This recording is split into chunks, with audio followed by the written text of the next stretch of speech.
Muito bem, pessoal. Cumprimentar aqui a acho que é isso. Aqui Emanuele Liane, acho que é isso mesmo. E Gilda, esperar o pessoal chegar aí pra gente. Nós já estamos adiantados, então dá pra gente esperar um pouquinho o pessoal ir chegando aí.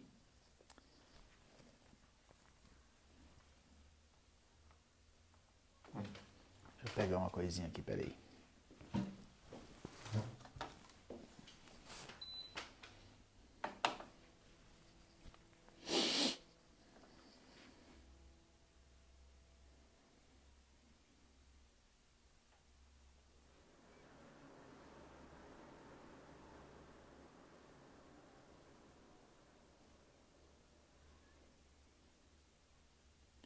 Estou mexendo umas coisas aqui que eu não sei mexer. Ai, ai, ai, ai, ai. Tô mexendo umas coisas aqui que tá bagunçando. Não vou mexer mais não. Deixa quieto. Deixa eu quieto aqui. Deixa eu ver se eu dou de tirar aqui. Só um pouquinho.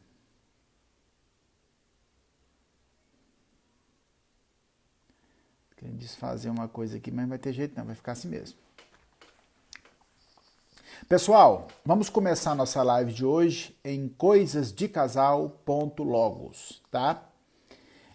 Eu prometi para vocês que estaria fazendo live na segunda-feira e na segunda-feira eu tenho um compromisso de recorrer a fábulas e contos de fadas do século XVIII, período medieval, e fazer correlação, ou seja, fazer uma leitura de uma fábula e correlacionar ela com os dias atuais no que diz respeito aos relacionamentos. Então eu vou fazer uma leitura psicológica, dentro de uma psicologia mais profunda,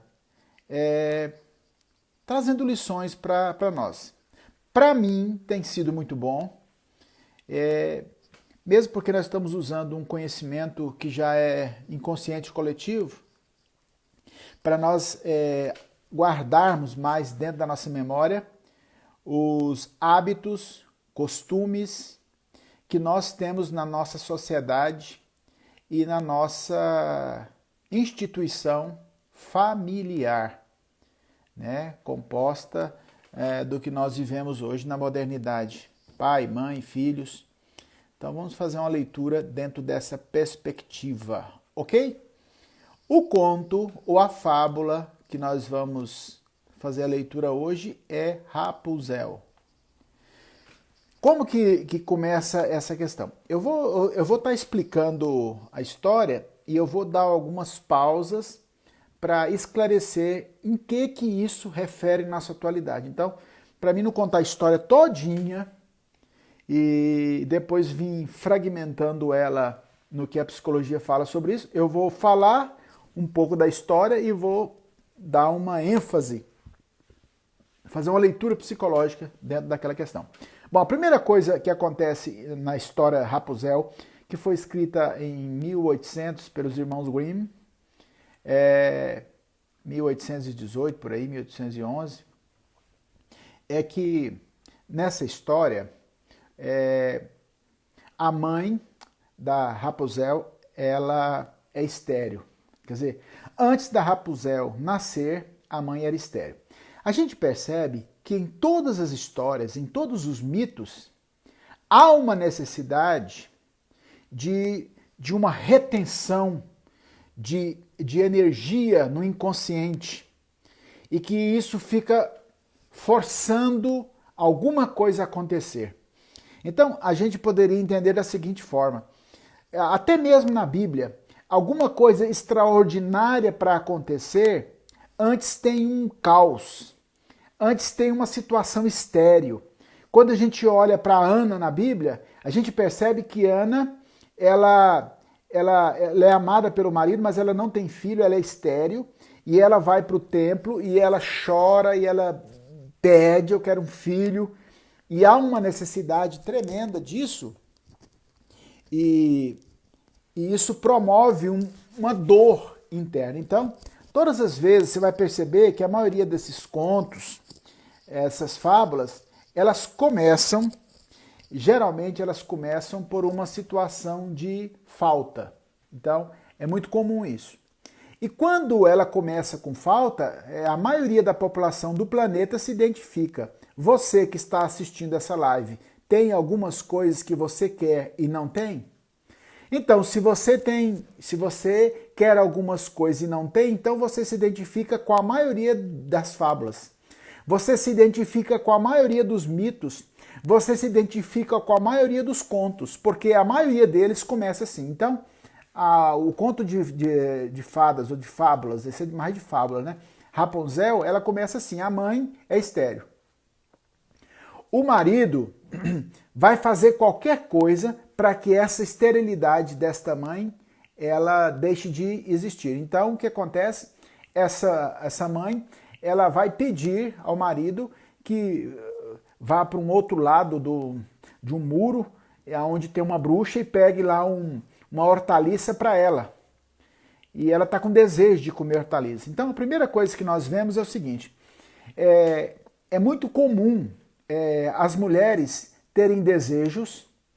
Por exemplo, a minha esposa esteve grávida por 2 vezes e ela tinha alguns desejos que eu tinha que sair correndo para comprar alguma coisa, porque ela não sabe, mas ela quer aquilo e pronto, e não tem conversa. Então, geralmente as mulheres elas têm um desejo de alguma coisa que elas muitas vezes não sabem nem o que é, mas elas têm. Então, a mulher ela tem um desejo muito grande em relação a uma realização que muitas vezes não se sabe. É costume dizer o seguinte, que as mulheres dificilmente você consegue agradar elas em tudo. Sempre tem alguma coisa que está faltando. Por exemplo, se o marido ele fica em casa e não joga a bola para ficar com a mulher muitas vezes diz que precisa de mais alguma coisa. Nos namoros é muito comum os rapazes falarem assim: eu morro de medo de casar com você, com medo de você continuar exigindo um monte de coisas que talvez eu não possa te dar.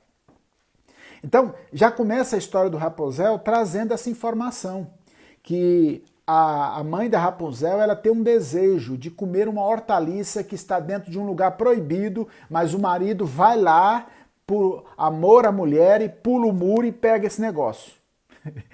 Quando ele pega essa hortaliça para dar para a mulher dele, aparece a bruxa. E a bruxa fala: o que você está fazendo aí na minha casa? E ele fala que a mulher tem desejo, fala assim: pois é, você vai levar isso para ela vai deixar de ser estéril, vai ter uma filha, mas quando ela tiver tantos anos de idade, você traz ela para mim, ou seja, eu vou pegar ela para mim. Assim, eu vou depois traduzir em relação a essa questão, mas o que a gente vê é que nós temos um homem que vai fazer qualquer coisa para preencher as necessidades dessa mulher, mesmo que para isso ele tenha que transgredir. Quer dizer, a transgressão ela está muito associada à questão do pecado, né?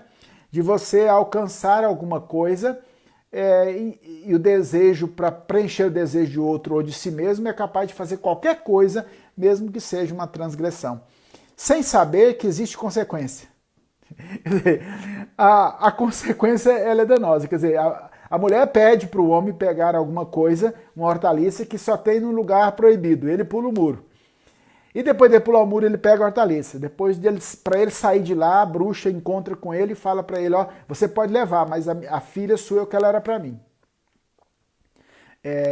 E você está vendo que já existe duas transgressões aí. A primeira da mulher exigir do homem que ele pure, e a segunda do homem fazer um trato com a bruxa em função de um desejo da mulher. Bom, enfim, essa mulher come essa hortaliça e depois de algum tempo, né, a história diz que a mulher ficou grávida. A esterilidade, a falta de alguma coisa, a ausência de alguma coisa, ela faz as pessoas fazerem coisas que em estado natural elas nunca fariam. Vamos pensar pelo lado positivo? Quer dizer, aquela mãe queria de todas as formas ter um filho, uma criança, e ela exige do marido aquilo, o marido tira força da onde não tem, vai lá e pega aquela hortaliça e dá para sua esposa, a esposa fica, depois de um tempo lá, o marido com ela lá, ela ficou grávida. Muito bem. Bom, depois de um certo tempo a gente percebe então que essa criança, o pai não aparece mais, e essa criança, a bruxa pega ela e leva para a torre, e lá nessa torre, esta criança, ela se torna a Rapunzel. Interessante que o cabelo dela cresce, né? E ela, de certa forma, é tolhida de toda a vida dela, principalmente a partir dos 12 anos de idade. O que a gente pode extrair dessa história, né? Bom, depois ela fica nessa torre durante muito tempo. Depois de um tempo ela conhece um príncipe. A história eu vou resumir para você assim. E ela, com esse príncipe, ela corta o cabelo e ela foge com esse príncipe e viveram felizes para sempre. Mas o que nós podemos subtrair dessa história? A primeira coisa é o desejo que as mulheres têm. Nem todas as mulheres elas têm um desejo totalmente desfreado e sem rumo. Mas eu queria levar vocês a refletirem. A sua relação hoje, dentro do seu casamento, ela é uma relação hoje em que o marido te chama de muito exigente, o marido chama você e fala que você quer coisas que até hoje ele não entende. Ele não consegue uma lógica para isso que você quer. Existem muitas vezes as mulheres que elas falam assim, eu queria tanto que o meu marido me desse atenção, e parece que ele não entende. Quando eu falo para ele que eu quero atenção, eu quero que ele seja mais próximo de mim, parece que ele não consegue compreender o que eu estou falando para ele. Você já sentiu isso, o seu marido falar isso para você? Se você está passando por isso, você está dentro de um grupo de pessoas que falam sobre essa questão mesmo. E muitos homens que estão me ouvindo, eles podem também falar que não compreendem o que essa mulher quer, porque tudo que eu dou para ela é pouco. Não tem isso? Não falam isso? Mas as mulheres têm mesmo isso. Essa história Rapunzel vai falar sobre essa questão que as mulheres têm uma necessidade, um desejo, e elas querem que esse desejo seja preenchido. Custe o que custar. Eu lembro que quando eu namorava a Márcia, minha esposa, eu já tenho 33 anos, estou com ela, né? 30 de casado, 3 de namoro. Eu lembro que quando a gente namorava, sábado era o dia de jogar bola. Ela não queria que eu fosse jogar bola. Eu não tinha nenhum outro tipo de divertimento, mas mesmo assim ela queria que eu ficasse com ela e que não fosse jogar bola. Então assim, você percebe que de certa forma há uma necessidade das mulheres de manterem os homens debaixo da sua tutela. E isso é uma necessidade que parece que permeia a maioria das mulheres, que elas querem que os homens externalizem o amor que eles têm por ela, pelo tempo que eles dão para ela e pela atenção que eles dão para ela.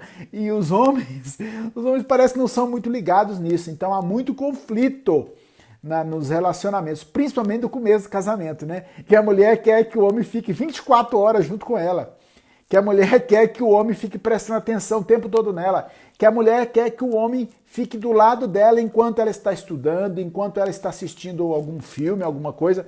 Há uma necessidade em relação a isso. É lógico que com o passar do tempo a mulher vai percebendo que o homem tem algumas vontades diferentes das mulheres, né?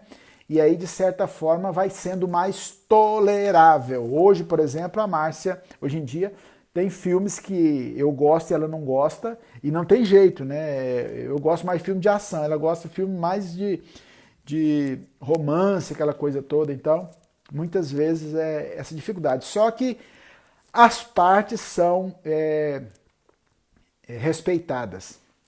Muito, muito bem. Bom, em relação à presença do pai, né, gente? A gente percebe que essa situação que acontece aí em relação a essa bruxa, né? Essa bruxa, na verdade, nada mais é do que a própria mãe, né? Vocês já viram falar, geralmente nos contos e até mesmo na psicologia, a gente fala sobre a mãe dominadora ou devoradora. É aquela mãe que depois de um tempo, que ela já deu de mamar, deu leite para o filho, então, de certa forma, tem umas que querem, se pudessem devorar o filho e colocar de novo dentro da barriga, colocavam. Elas são cercadas de cuidado. Se vocês prestarem atenção, essa mulher, essa bruxa, nada mais é do que a própria mãe. Essa bruxa, ela representa a mãe, depois de um tempo, que não quer deixar o filho crescer. Dentro da psicologia, a gente percebe muitas vezes alguns filhos que começam a dar defeito, é porque as mães são muito protetoras. Se você perceber na história do Rapunzel, essa bruxa, essa mulher, ela não está desejando mal, ela não está com inveja da Rapunzel, ela simplesmente coloca a Rapunzel numa torre e deixa ela lá presa, protegendo ela de todo o mal, protegendo ela de todos os homens. Se ela coloca numa torre escondida, é justamente para ninguém ter acesso a ela, né? E justamente no período que ela pode procriar, né? Depois dos 12 anos, a menarca, a menstruação. Então ela já representa que ela já pode ter uma vida, ou pode procriar, principalmente naquela época do século XVIII. Então, por que a Rapunzel tem o cabelo grande? O cabelo é a submissão à sua mãe, né? É o acúmulo de energia que está condensado e não pode expandir, não pode sair. Tem muitas mães que elas estabelecem cuidado excessivo em relação aos filhos homens, que eles crescem com medo da vida, eles crescem com medo de sofrer, eles crescem com medo de aventurar. Então, muitas vezes a mãe, ela, em vez de ajudar o filho a crescer, ela atrapalha o filho a crescer, porque ela protege demais. Meu filho, cuidado, meu filho, cuidado. E o menino, quando chega à idade de 18, 19 anos, em vez dele voar e ir embora, ele fica em casa. Ele não sai, ele não tem desejo de sair, ele tem medo. Eu recebo pacientes no consultório que são assim, são jovens medrosos. Eles têm lá seus 20 e poucos anos, eles têm medo. Há um medo tremendo. Medo do futuro, medo do presente. Frustrados com o passado que não realizaram, mas vivendo um presente com medo do futuro, não terão consequentemente o futuro. Então eles criam uma proteção, foi criada uma proteção que não existe. Essa mãe não vai ficar protegendo esse filho a vida toda, esse filho tem que crescer, ele tem que bater asas, ele tem que sair. E muitas vezes o sair representa uma coisa difícil para esses que foram cerceados. E tem mais um dado interessante em relação a isso. Essa mãe, ela protege tanto o filho que o pai não pode ter acesso a ele. O pai não pode ter acesso. Vocês já viram isso? A mãe, ela cuida do filho e da filha, mas o pai, quando ele chega para dar uma orientação, ele não tem acesso. Não lhe é permitido isso. Então, muitas mães falam que o pai foi ausente. Mas você alguma vez deixou o pai entrar na educação do filho? Você deixou ou você protegeu a sua cria de tal forma impedindo? Existem regimes que são tão matriarcais que o pai não tem acesso. Geralmente o filho é protegido pela mãe, pela tia, pela avó, pela bisavó. Todo mundo protege. E isso é terrível, porque o pai, de certa forma, ele não pode exercer aquilo que ele nasceu para exercer. Ele foi criado para isso, então ele não pode exercer. Você pode perceber nos contos de fadas que, de certa forma, demonstra a realidade da época e não a época de hoje. Será que na época de hoje está sendo dado a liberdade para os pais, para o pai, figura masculina, dele influenciar na criação do filho, dele colocar no filho aquela digital, dele colocar aquele DNA, dele colocar aquele arquétipo masculino que vai, faz, realiza? Ou ele fica sendo cerceado e protegido o tempo todo pela mãe? Então é uma questão que nós devemos prestar bastante atenção. Aquela mãe, aquela bruxa, né, que a gente dá o nome de bruxa, mas realmente é o momento em que a mãe, em vez de ajudar, atrapalha. Protege demais a cria, protege demais o filho, protege demais a filha e não deixa a filha crescer. O filho, por exemplo, está doidinho para fazer uma faculdade para ir fora, para ele crescer, mas não pode não, só pode perto de mim. Então, de certa forma, está impedindo ele do crescimento. Ah, mas é risco, mas tudo é risco. Ele não vai ter você a vida inteira para proteger ele, não. É lógico que nós temos de ter as devidas precauções, mas proteger totalmente essa mulher, essa bruxa, né, que nós damos o nome de bruxa aqui, que de certa forma é a mulher má, porque a Rapunzel vai enxergar ela como bruxa. Por quê? Quando ela toma consciência. Tem muitas mulheres que elas muitas vezes estão debaixo de um jugo, né, pesado, dessa mãe que é dominadora, dessa mãe que é devoradora. Muitas delas casam e a mãe continua criticando a filha. A mãe continua criticando a filha que casou, critica o marido da filha, critica o emprego da filha, critica o emprego do genro, tá? Critica os filhos, ela critica tudo, como se o lar dela fosse perfeito. Isso é mãe dominadora, isso é mãe devoradora. E quando a filha descobre isso, então a filha enxerga ela como uma bruxa. É por isso que nos textos falam, geralmente aparece essa bruxa num período que essa menina começa a virar mulher. Porque ela começa a descobrir que essa mãe já passou. Agora ela está querendo o quê? Cercear essa filha, impedindo essa filha de ter as suas próprias experiências. Faz sentido, pessoal? Faz sentido para você isso? E muitas vezes essa filha, quando ela toma essa consciência, ela tem que fazer uma ruptura, né? Ela tem que quebrar essa simbiose, tanto a menina como o filho também, tanto o rapaz como a moça, tem que quebrar esse elo de ligação, porque senão ele não cresce. Senão essa pessoa vai ficar a vida inteira se sentindo filha e nunca esposa, nunca mãe. De certa forma, você não deixou de ser filha nem filho da sua mãe. Só que o papel principal seu não é esse. O papel principal agora é mãe, esposa. Então, a quebra disso, a Rapunzel quebra, ela corta o cabelo. Ela quebra o vínculo, ela dissolve aquela pressão interna que estava tendo, no sentido de ser reprimida, e agora ela libera. E chega ao ponto dela casar com o príncipe. Só assim que ela consegue atingir a maioridade, só assim que ela consegue atingir a maturidade.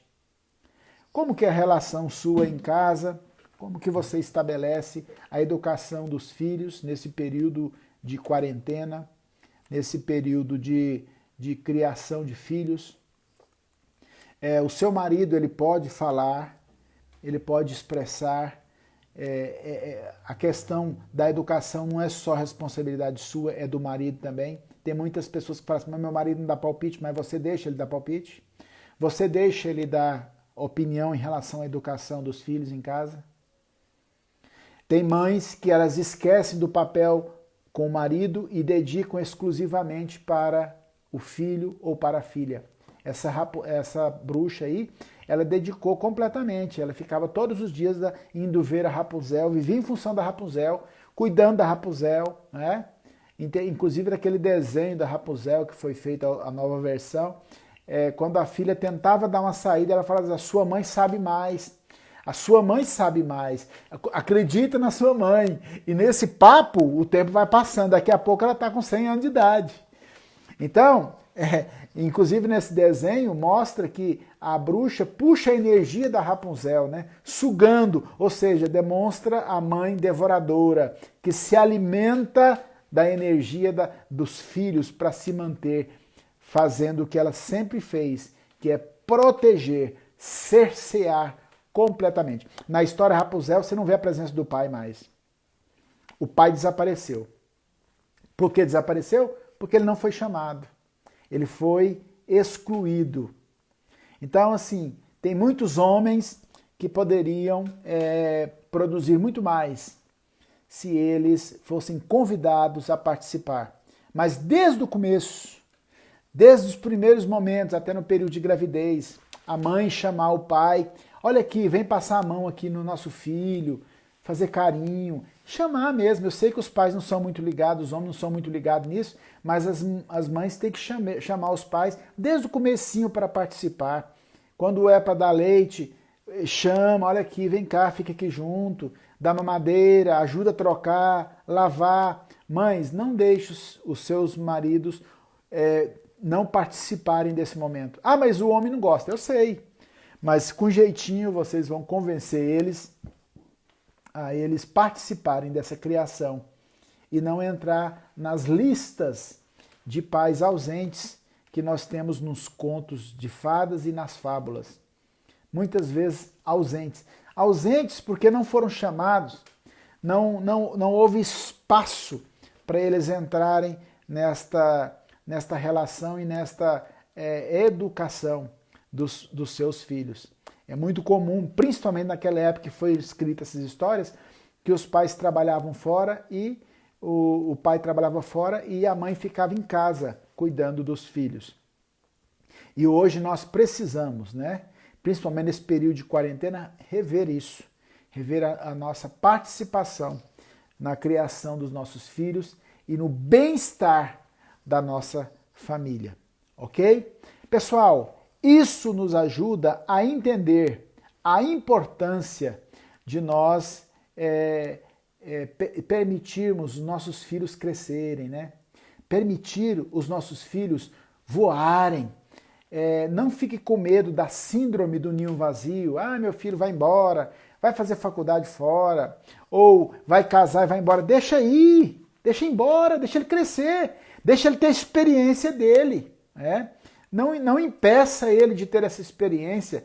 E muitos relacionamentos conjugais perderam muitas vezes a sua dinâmica em função justamente disso, desacordo na criação dos filhos, onde o pai tem um ponto de vista e a mãe não quer ouvir o ponto de vista do pai, ou onde o pai tem um ponto de vista e não quer ouvir o ponto de vista da mãe. Então, essa necessidade de nós lidarmos com opiniões que muitas vezes são contrárias, faz parte, né? Faz parte da criação, faz parte da família. Na família existem os opostos. Na família não é todo mundo batendo palma e achando que está bom, não. Existem os opostos, existem opiniões contrárias e nós temos que respeitar essas opiniões e justamente convivermos com elas, né? Olha aqui, ó, tem gente aqui, ó, verdade, verdade. Eu vou ler algumas pessoas que estão participando conosco aqui, viu? Olha aqui, pessoal. Emanuele, acho que é isso mesmo, Emanuele, Gilda, Sidneia, Emanuele, Gilda, tô aqui, meu irmão, Deus os abençoe. Regina Portela, Tiago, Jennifer, Massinha, Eliane, Yasmin, Yasmin, a Márcia, Estúdio, Viviana, Fabiana, verdade, a Emanuele. É um vazio que não se explica. Entendo, isso é verdade. É desse jeito. Rosimeire, Viviane Santos, Cristina, Vixe Maria, misericórdia. Vixe Maria, misericórdia mesmo. O trem é feio. Simara, Cole, Cris Cardoso, Lenal Uchoa, acho que é isso mesmo, viu, gente? Cláudia, Delfim, Gilda, verdade. Manuel, faz todo sentido. Oi. Milvari, Milva Ribeiro, Xavier, Rodrigo, Dugado, Kátia Maria, Xavier, Marli, Fernanda, Rodrigo. Poderia falar um dia sobre EQM? Fica a dica, EQM, você vai falar para mim o que é isso, eu não sei não, viu, Rodrigo? Depois você traduz para mim aí, Rodrigo. Laura. Ok, pessoal, é isso que eu queria trazer para vocês. Espero que tenha tido sentido para vocês. Ah, mas todas as mães são assim. Não, eu não falei todas as mães. Eu falei que tem mães que são dominadoras e devoradoras. Ah, mas elas têm intenção do mal. Eu nunca falei isso. Elas fazem isso de forma inconsciente. Elas não conseguiram deixar a cria ir embora. Elas não conseguiram deixar a cria crescer. Mas é você que tem que tomar consciência, filho. Sua mãe não vai ter essa consciência, não. Você vai chamar ela para fazer terapia também. É você que tem que tomar. O único prejudicial nessa história toda é você. A sua mãe vai tocar a vida dela, né? Então, é preciso você tomar esse conhecimento e falar tchau, fui, bati a asinha e fui embora. Ó. Pip, pip, pip, pip. No reino animal, a cria, quando está muito grande, a fêmea, a mãe começa a morder a cria para ir embora, sabia? Os leões, quando o leão está grande, o leão macho começa a ameaçar o leãozinho para ele vazar, vai tomar conta da sua vida, tem que crescer. Se ficar debaixo da saia, não cresce, não evolui. Então há uma necessidade, a natureza trabalha assim. A natureza ela diminui o espaço e o tempo para que isso mais rápido aconteça. Nós ficamos protelando, né? Bom, fica essa dica para vocês. O conto é esse da Rapunzel e que vocês possam aplicar na vida de vocês e acrescentar na sua mente. Que atitudes você precisa ter se você é essa mãe? Que atitude você precisa ter se você é esse pai? E que atitude você precisa ter se você é esse filho, ok? Um grande abraço, muito obrigado pela audiência e sexta-feira, junto com a Márcia, estaremos aqui para mais um Coisas de Casal. Logos. Até mais, fiquem com Deus.